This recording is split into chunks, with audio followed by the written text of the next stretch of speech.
வணக்கம் மக்களே. இந்த வீடியோவில் நம்ம என்ன செய்தி பார்க்க போகிறோம்னா, வாழ்க்கையை வெறுத்த மனசா வீடியோ பதிவு செய்தபடியே பிரபல நடிகை பார்த்தீங்கன்னா தூக்கிட்டு தற்கொலை செய்து கொண்ட செய்தி ஒட்டுமொத்த ரசிகர்களையும் திரையுலகையும் அதிர்ச்சியில் அளித்துள்ளது. வாங்க, அவங்க யார், அவங்களுக்கு என்னாச்சு, எதற்காக இவங்க இந்த மாதிரி விபரீத முடிவு எடுத்திருக்காங்கன்னு இந்த வீடியோவில் முழுமையாக பார்த்து தெரிஞ்சுக்கலாம்.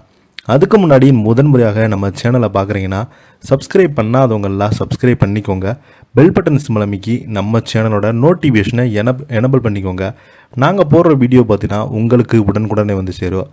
அண்மை காலமாக பார்த்தீங்கன்னா சோசியல் மீடியா முழுவதும் நிறைய நடிகர்கள் நடிகைகள் பார்த்தீங்கன்னா மன அழுத்தத்தின் காரணமாக தவறான முடிவு எடுத்துக்கொண்டு தன்னுடைய உயிரை மாய்த்து கொள்கிறாங்க. இப்படி கடந்த சில நாட்களாகவே, சில மாதங்களாக, சில ஆண்டுகளாக தொடர்ச்சியாக சினிமா துறை மட்டுமல்லாமல் பொதுமக்களிடமே மிகப்பெரிய ஒரு அச்சுறுத்தலை ஏற்படுத்தியிருக்குது. இப்போது பார்த்தீங்கன்னா ஒரு சோசியல் மீடியாவில் ஒரு வீடியோ ஒன்று பரவி வந்துச்சு. அந்த வீடியோவில் பார்த்தீங்கன்னா அந்த பெண் தூக்கிட்டு தற்கொலை செய்து கொள்ளும்படி கடைசியாக பேசிய வீடியோ இணையதளத்தில் வைரலாகி வருது. அந்த பெண் யார், அவங்களுக்கு என்ன பிரச்சனைன்னு இந்த வீடியோவில் பார்க்கலாம். கர்நாடகா மாநிலம் பெங்களூர் ஹைதராபாத்தில் உள்ள 25 வயதுடைய இளம்பெண் ஒருத்தவங்க தனது கணவருக்கு வேறு பொண்ணுடன் தகாத உறவு இருந்தது வந்து தெரிய வந்ததால் தற்கொலை செய்து கொண்டதாக செய்திகள் வெளிவந்தது. உயிரிழந்த இளம்பெண் மனசென அடையாளம் காணப்பட்டது. தனது வீட்டின் படுக்கறையில் உள்ள மின்விசிறியில் தூக்கில் தொங்கியபடியே வீடியோ பதிவு செய்து தற்கொலை செய்து கொண்டாங்க. அவங்க சீலிங் ஃபேனில் தொங்கியபடி பச்சை துப்பட்டாவை கழுத்தில் கட்டிக்கொண்டு வீடியோவை ஆன் செய்வதை காணலாம். கழுத்தில் கயிற்று இருக்கும்படி மூச்சு விட சிரமப்படுத்ததும் மூச்சு திணறதை வீடியோவில் பதிவு செய்திருக்காங்க. தற்கொலை முடிவை எடுப்பதற்கு மனம் உடைந்தால் ஒரு நிமிடம் நின்ற மனசா தனது உயிரை பறிக்கும் முன் வீடியோவை அணைத்து விட்டாங்க.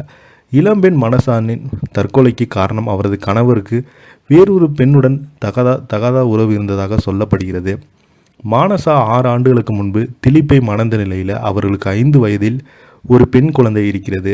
அவரது கணவர் திலீப்புக்கு வேறொரு பெண்ணுடன் தொடர்பு இருப்பதாகவும் கடந்த 1.5 ஆண்டுகளாக அந்த பெண்ணுடன் திலீப்பு வசித்து வந்ததாகவும் போலீசார் பார்த்தீங்கன்னா தெரிவித்திருக்காங்க. இந்த பிரச்சனையில் தம்பதியினருக்கு அடிக்கடி வாக்குவாதம் மற்றும் சண்டைகள் ஏற்பட்டதால் அவள் தற்கொலை செய்து கொள்ள தள்ளப்பட்டாள் என்று தெரிய வந்துள்ளது.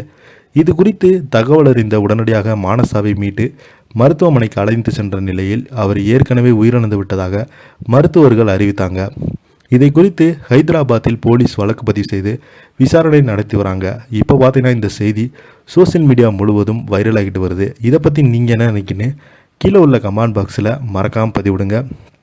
இந்த வீடியோ உங்களுக்கு பிடிச்சிருந்தா லைக் பண்ணுங்கள், ஷேர் பண்ணுங்கள், கமெண்ட் பண்ணுங்கள். அப்போ தான் நாங்கள் போடுற வீடியோ உங்களுக்கு உடனுக்குடனே வந்து சேரும். நன்றி, வணக்கம்.